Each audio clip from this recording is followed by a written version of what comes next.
Hello, welcome to Legal Action. My name is David Siegel. Thanks for joining us. Today we're going to be talking about bankruptcy with an interplay on divorce and family law. Joining me as always, co-host Jesse Barrientes. Jesse, how are you? I'm doing fantastic, Dave. How about yourself? I'm doing pretty good. Having a good, well, I don't know if we could say summer or spring yet, but... We're getting there. Yeah, we're getting there, but it's not so good for everybody. So a lot of people need help. They need a fresh start. They're getting bothered by bill collectors. They may be losing their house. They might have a car that they're behind on. The wolf is always at the door. So Chapter 7 or Chapter 13 bankruptcy are two options to help people either get out of debt or reorganize the debt and keep the creditors at bay. What's your thought on the interplay with bankruptcy and divorce and how you see that as a factor? Well, if you're looking at divorce, okay, basically a divorce is dividing up the pie equitably.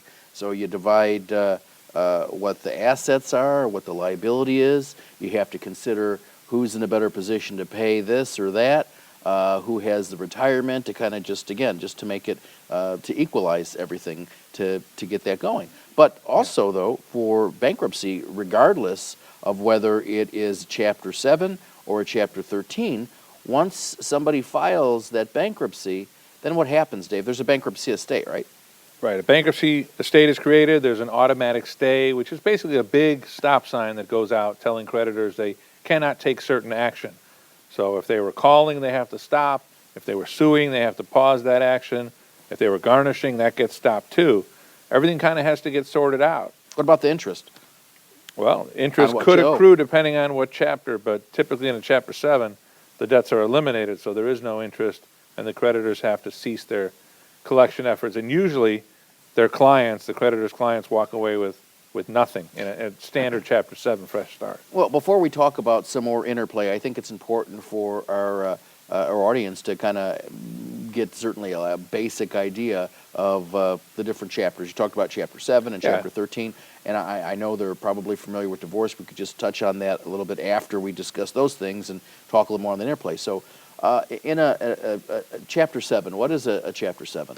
Well, Chapter 7 is basically a fresh start. That's where someone who has very little in the way of assets and a lot of debt, typically unsecured debt, but sometimes secured by property, wants to avail themselves of the federal law that allows them to get a fresh start of most of their debt. Not necessarily all. There are certain debts that don't go away in a Chapter 7, such as student loans, recent taxes. Recent taxes. Recent parking tickets. Go back. Let's go back. So recent taxes. So is there a number of years? Or? Yeah. Taxes within the last 3 years are not eliminated. Okay. If taxes are more than 3 years old and other requirements are satisfied, like filing of returns and things like that, then it's possible that old tax debt could be eliminated. Okay. Income taxes I'm talking about. So it's not a sure thing? Certainly not. Okay. It's something that you definitely don't want to rely upon. Well, what about the parking tickets? I know, I remember I used to have people, it's been a little while, but I had somebody come in, and they weren't really parking tickets. Somebody had, can you imagine accruing $30,000 plus in tolls? But it's not just tolls. It's the penalty, it's the interest, it's the continued adding and compounding of all this stuff. So tolls are a separate item that has to be basically repaid to a certain extent in a Chapter 13. But what's interesting, in the last 6 months or so, the city of Chicago, only the city of Chicago, in regard to parking tickets, they passed an ordinance that said this: if you file a Chapter 7 and complete your case, they will wipe out any parking ticket more than 3 years old, provided you work out a payment plan for whatever you incurred within the last 3 years. What if you didn't incur anything in the last 3 years? Then you're good. You don't have to pay anything. You've eliminated all of your parking ticket debt as long as you complete the Chapter 7. And also keep this in mind. The part that you have to repay in a Chapter 7, what you've incurred in the last 3 years, that's just the actual ticket. So they're taking out the doubling, they're taking out... Oh, so there's no penalties, there's no interest. So if I got a ticket that cost me, $100 or $250 because I parked in a handicap spot, that's what I would have to pay. Right, just the actual ticket amount. Okay. Yeah, what the city figured was we weren't getting any payments or collecting very much in these Chapter 13 cases, so let's give them an opportunity to eliminate some debt in a Chapter 7 as long as they're willing to work out a payment plan. And by the way, those payment plans, they can be a 3-year plan, very affordable. So Well, so they're working, so that's kind of catching up. When you first said that, I was thinking, okay, wait a minute, it sounded like something was going to be inconsistent, but it actually Only sounds Chicago, like though. Keep this in mind. only Chicago. Yeah, you get a ticket anywhere other than Chicago, parking ticket, Chapter 7 is not going to help you. Yeah, you're out of luck At there. all. Okay. And that's, again, only parking, doesn't apply, obviously, to any moving violations or anything else like that. Correct. Moving Okay. violations are separate. Those are non-dischargeable. They have to be paid. So in a Chapter 7, is it just one person, or what if you're married, or what if you're living together? Well, you can file individually, or if you're married, you can file jointly. You have to be married to file jointly. You can't be just two people on the same debt. Those would be bifurcated into two separate cases. Well, what if now, and of course, there's no need to do that because marriage laws have been changed. So They have? They used to have. They have Completely. It's completely a civil union. What if you had a civil union? So that was before now that you could certainly marry the same sex either way. But so that would be considered a marriage, right? So you could get rid of. No, you have to be How- married. A civil union would civil not union won't apply. do You that. have to be Okay. officially married under the laws of the state. Why would if somebody was married? Why would just one person want to do the Chapter 7? Well, sometimes all the debt's in one party's name, and the Even other though- spouse has okay. no debt. So there might not be a necessity for both to file. But very often, both parties have credit card debt. Both parties might be on some kind of loan, mortgage, car. 95% of the time, it makes sense for both parties to file. What if again, like you said, it's only in one spouse's name and they file it? Is it going to affect their spouse's credit? Typically not, unless the parties have joint debt of some sort, because that debt's going to be eliminated too. So if they had a joint credit card, Well, right, but again, then they would be filing together rather than just a separate one. Okay, so can anybody file a Chapter 7? any individual can file a Chapter 7. Any corporation can file a Chapter 7. Is there a monetary limit? If you're taking individual, what if they're making? Is there any limits on what they could be making? So if I was making a couple $100,000 a year, and I just want to get rid of this debt, You would not be able to file a Chapter 7 if you're making that kind of money. There is a limit. There is a statutory amount based on the IRS guidelines. And then if you're over those guidelines for the family size in your local area, it goes by county, okay. then you would be subject to what's called the means test, which is a mathematical formula to determine whether or not you have the ability to repay or whether or not you really need the help and you don't have the ability to pay. And in those cases, you'd be entitled to a Chapter 7. Okay, so a lot of people think if I'm doing this, and again, typically referred to as a fresh start, if you're doing a Chapter 7 bankruptcy, Dave, sure, I messed up, but I've got this car, and that's the only way I can get to work. I mean, it's a pretty good car, and I need to be able to continue to make some kind of a living. Am I going to lose my car? Well, it depends. It depends on how much equity is in the car. In the state of Illinois, you're allowed to keep $2,400 worth of value in the car, free and clear, from your creditors or from the trustee. What if the car is in both mine and my spouse's name? Well, then that 50% interest of your spouse has to be factored in, so that would be helpful. And remember, there's a $4,000 miscellaneous wild card personal property exemption that could be sprinkled over any kind of personal property. So I mentioned $2,400 in the car. Mhm. You also have that $4,000 miscellaneous that you might be able to utilize some of that. So you can basically keep a car if you have $3,000 to $5,000 worth of equity. But I mean, here's the thing, though, Dave. There's not a whole lot of equity in the car because it's pretty new, and I'm paying on it. So I don't want to lose it. No. If I do my bankruptcy, and You can keep a they're car. going to take the car from me. No, you can keep a car that you're making payments on with little equity through a bankruptcy. That's called reaffirming a debt. You'll actually sign a special agreement, or a separate agreement, I should say, after the case is filed, that puts you back on the hook for that debt. Because remember, once you file, the debt is technically eliminated if you complete your case and you don't rehook it. So if I do this reaffirmation that you're talking about, am I out of luck if I change my mind afterwards? Yeah, that's true. If you sign up for a reaffirmation and the case goes to discharge, and I think another 30 or 60 days passes from when you filed the agreement, you're on the hook. So let's say 6 months down the road, something happens with that car, you can't make the payment, or it breaks down, something like that. Right. You're on the hook because you agreed to be back on the hook. You chose to do that. I've had people who've come into my office and they wanted to keep their car, no problem, for the reasons that you said. However, we have to get into a discussion about being upside down on it. So essentially, I owe, let's just pick a number, $25,000 on this car, and it's worth 10. Okay. And I always tell people, hey, listen, this is your decision, but you have to understand, 25, 10. Yeah. But I'm not going to be able to buy another car, Dave. I'm not going to be able to buy a car. Am I going to be able to buy a car, Dave? You would be able to. So in that Right situation, after my bankruptcy? Immediately after the case is filed, there are dealers that will deal with you that specialize in helping people. The interest rate is going to be a little bit higher Sure. than if you never filed the bankruptcy. However, you will be able to get into an affordable vehicle. Sometimes they still have warranty left on it. In fact, there's a couple that specialize in helping people with financing after bankruptcy, and they will actually contact those particular people off the filing list, and so they'll be aware of opportunities. But in the situation that you described, Sure. let that car go. Right. This is your chance in a Chapter 7 to get out of the $25,000 debt on a $10,000 value vehicle and get into something that you're even. Which is the smart thing to do. Very smart. Okay. You want to rebuild. You don't want to be strapped going forward. You want to be smart.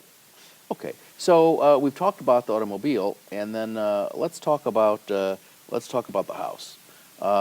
Oh, they have a house too. I don't. There's a house too, and Wow. you know, I didn't think you could try- file bankruptcy if you had a house. All right, That's why. well, I'm kidding. I get yeah, calls like that. You get calls like that all the time. So there is a specific limit Yeah, in terms of equity. there's an exemption, just like in the car. We Sure. talked about that. There's a $15,000 exemption. Well, they raised that, didn't they? Not too long ago, didn't they? Yeah, they doubled it. Okay. So, it used to be $7,500 right, per individual. right. And Now, it's 15,000. So a So if joint you're couple, married, 30K.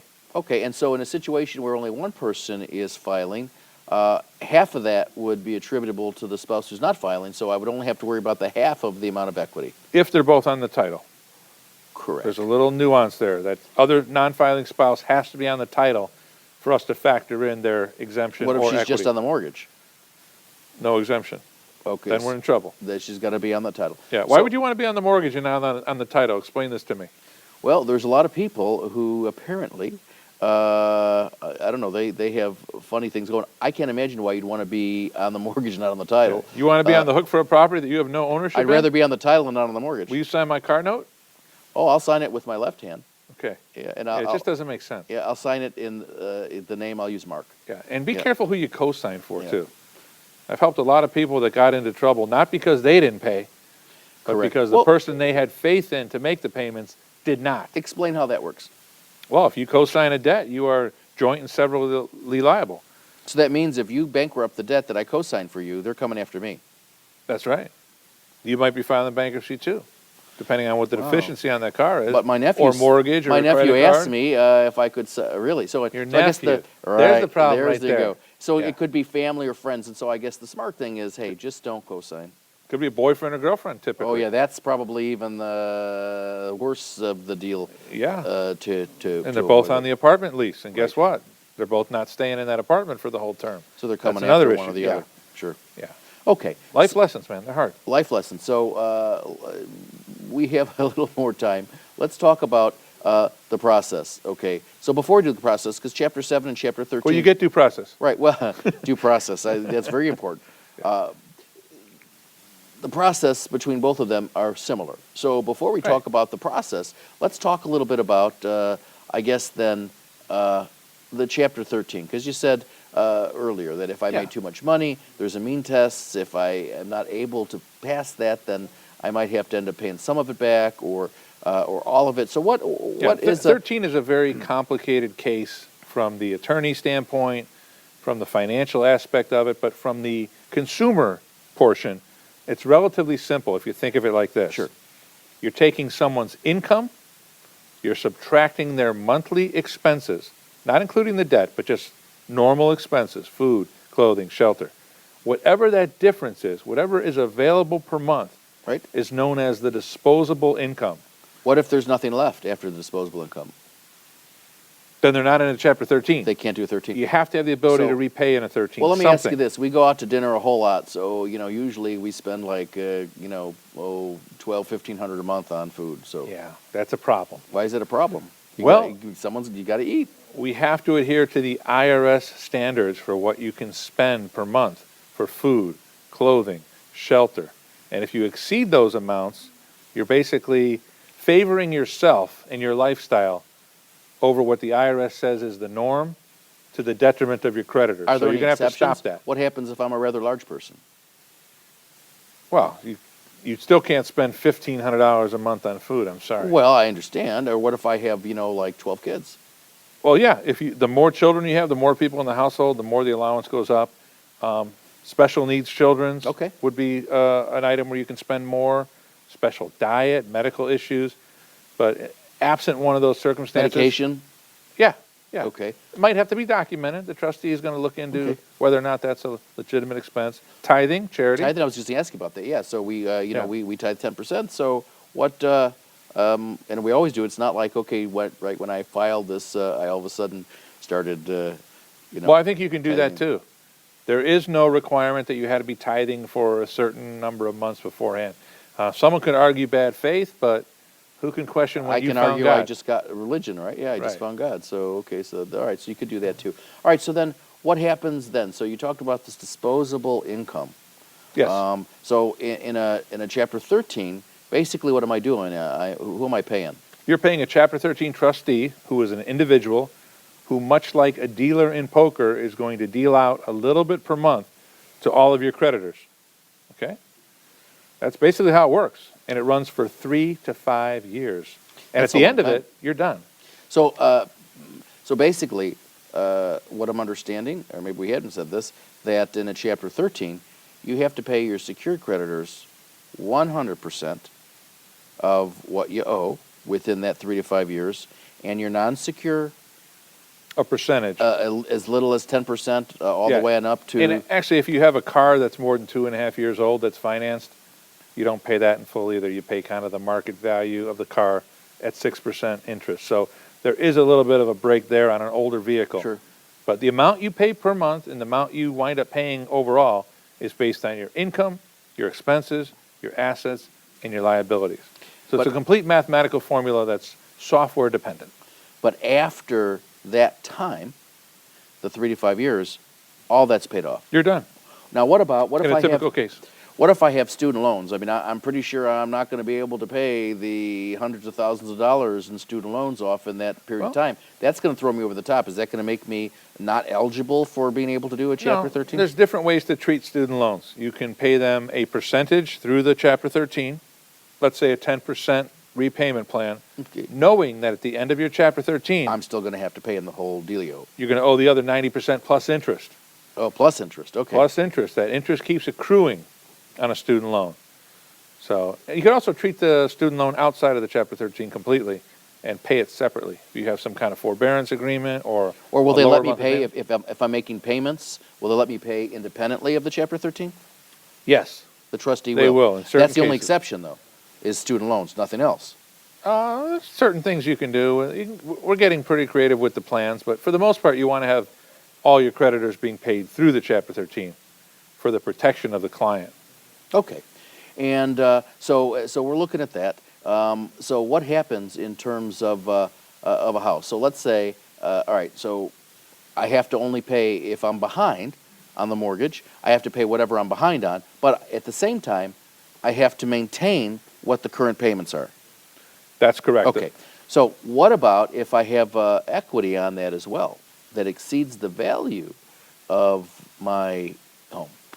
Well, you keep the equity in your property when you're doing a Chapter 13 because Right. you're repaying. But what I mean is, what if the value of the home is exceeded? So it's basically it's not worth what I owe. Oh, you owe more than what the property is That's worth. correct, right. Okay, well, if you have one mortgage Right. and you're upside down, you have to continue to pay that mortgage if you want to keep the property. If I don't want to keep it, I have an option to treat it as a non-secured debt. You could surrender it. Okay. Yes, you could. Most people don't want to do that, though. All right. What if I want to keep it and that's fine, but what if it's the thing that's really killing me here is the equity line that I have on Oh, the second mortgage. the second mortgage. Okay. Yeah. If the property is underwater to the point where it's less valuable than the first mortgage. Right. So the second mortgage is completely underwater, unsecured. There's a way to strip that lien and basically pay it back at a percentage. but we're not seeing as many of those anymore because the market has turned. We're off the bottom. We're way off the bottom now. Okay, so that's different. Yeah. So let's talk, because I also want to talk about our interplay again. We talked about bankruptcy and, Let's do it. and divorce, but before we do that, in terms of the process for the bankruptcy, either one. So either one requires a debt management course that you have to take ahead of time before you file it. Yeah, credit counseling Credit course. It's counseling. 90 minutes on the phone. And Not then a big deal. One that you have to take afterwards before you get your discharge. 2-hour financial management class. Okay. And No big deal, because yeah. I have those, it's going to make me being able to to avoid this pitfall again. Yeah. So that being said, am I going to have to go to court? Am I going to have to talk to anybody or testify or do Yeah. anything? You're going to have to go to one meeting of creditors where you Okay. meet the trustee. Okay, so it's a meeting of creditors for Chapter 7. What is it for Chapter 13? Same thing. Same thing. And okay, so what are they going to ask me? Well, they're going to ask you a series of yes/no questions. They're going to go through some of your assets, Sure. your liabilities, where are you working, what property do you have, did you sign the documents, did you list all your assets and liabilities, can you sue anybody for any reason, personal injury, workers' Which would all be in your compensation? petition in any event? Yeah, they're basically verifying the information All right. that you gave to your attorney, that your attorney prepared, and then filed with the court. What about the Chapter 13? So it's the same thing, meeting of creditors, but the trustee is really looking at to make sure, hey, that the plan is okay. Can I ask the same questions? I've heard trustees ask before, if, for example, if you're making a voluntary contribution to your retirement, I've seen them stop that. So for the time of the plan, however it is, 3 years or 5 years, you have to stop that contribution because it's not mandatory. Yeah, it's going to depend To on be the able to case, fund but- the plan a little bit more. Yeah, it also matters too if you're repaying 100% or 10%. Right. So if you're repaying 100%, it really doesn't matter so much. Right, the trustee is a lot more lenient Yeah. in terms of budgetary items. Your food budget would probably be allowed if it was 100% Because you're repayment plan. repaying it anyway. Okay. So now that we've talked about that, and I think our audience maybe has a flavor for kind of the bankruptcy aspect. Now, in a divorce, again, so basically there's a bankruptcy estate, and that's true whether or not it's individual or whether or not it's a husband and a wife. So typically when somebody gets a divorce, all right, so it could go either way. I've seen them either way.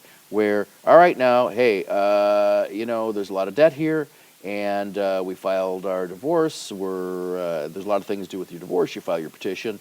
You exchange financial affidavits and disclosure, and people do discovery because basically it's about just dividing up the pie to find out, and we hit on that earlier, on what's equitable. Okay, how much do you have? What do you make? What's your expectation of future employment to be able to take care of these things? Is there going to be maintenance? Is there going to be child support? All these other things. So now, if we have a debt and the parties are not in par in terms of, hey, listen, because it would be easier before they started that process to do the Chapter 7 if they could to get that taken care of. But not so much if it's Chapter 13 if that's going to go on for another 3 or 5 years because I can't even stand another 5 minutes with you, okay? Right. All right. So we're looking at this. So now you have one party who, during our divorce here, we've already filed it, files a Chapter 7. Mhm. So now, when you file that, you mentioned there's an automatic stay. Right. And so what we do is we bring it to the judge's attention because generally it stays, because again, the divorce proceeding is dividing up it's a marital estate. And now one person is filed, and now that's the bankruptcy estate. And so now the bankruptcy court, federal, has jurisdiction over those monies and those debts and those assets. Right. It typically takes about 110 days from start to finish in a Chapter 7. So if the litigants in the divorce are willing to wait out that time period, they won't need to do anything further in the bankruptcy court to be able to proceed Right. with their divorce. They just have to wait. They have to wait. So in other instances, what we've done is because the bankruptcy or the divorce court will wait. They won't touch it. They'll just put it on bankruptcy status and come back after that time. But sometimes what's happened is we'll have the bankruptcy lawyer request that they go in and file a motion to stop the stay as it relates to the divorce. Right. And so once that's granted, we're free to proceed. Right. And there are some things that are not state at all, like child support, maintenance, I believe. You can pursue that. Right, maintenance. You just can't really divide the property up and get a judgment that's dividing property while the bankruptcy is pending without court approval. Right, with, in terms of the selling of the house, Yeah. or if the house is going to be with somebody else. But if if the stay is gone, the stay is gone, but the bankruptcy court still has that jurisdiction. Right. All right. So, so this is important for people to know as well.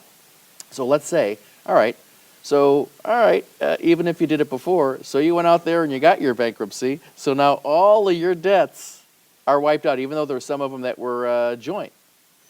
Guess what? Guess what the divorce judge can do, Dave? Hey, That judge can ooh, order you know you what? to pay debt that you discharged. Your debt right here, Dave, is discharged, okay, in the bankruptcy court. But guess what? Because this is a court of equity, so I'm going, even though that's that portion of the debt for the joint portion, and now because your situation's looking brighter because you don't owe that money. So guess what we're going to do, Dave? We're going to shoulder not only you with the joint debt, but with some of his or her personal debt. Right. Because now that's freed up. Well, that's why it makes sense to file together if you have a lot of marital debt. Right. Or at least wait till after the divorce to see how the debt's going to be apportioned, because it just doesn't make sense to file early and then Right. have a divorce judge reissue it. Right, and I think it's important then to keep your lawyer involved, both of them. Okay, so if you're going to do that, if you're working with a divorce lawyer, hey, and you want to have that discussion about, hey, you know, I'm thinking about doing a divorce, and then you want to have that discussion about, okay, well, maybe both of you can do it if you can, and try to make that happen. Right. But don't just go out there and do it. What do you think about people filing their own bankruptcies, Dave? I don't recommend it. There's just too many holes that people can fall into and trip over. There's too many deadlines. There's too many proper things. Technicalities, Yeah, yep. it's not something you want to do yourself. Right. Even though they revised the forms a few years ago to try and encourage more people to Right. do it themselves, they've actually made it more difficult by doing that. The forms were easier before. They're really difficult now. I don't recommend it. It's something that hopefully you'll only have to do once. Most attorneys will put you on a payment plan. You're not having to For the bankruptcy. fork right, over yeah, a bunch of money all at once. In fact, many will file with just the filing fee down and the payment plan on the attorney's fees. So I don't recommend Well, people that do it doesn't get themselves. discharged? No, it doesn't, as long as there's a separate agreement entered into called a post-petition retainer agreement, which basically bifurcates what's happening before the case is filed and what's happening after, and that's what we use. Okay, well, that's very handy there, too. And on the same note, in terms of doing a divorce, there's a lot of state forms, a lot of folks out there that will prepare forms for you. That may or may not be good. If it's a lawyer who's going to prepare forms for you on your unique situation, okay, that might not be so bad.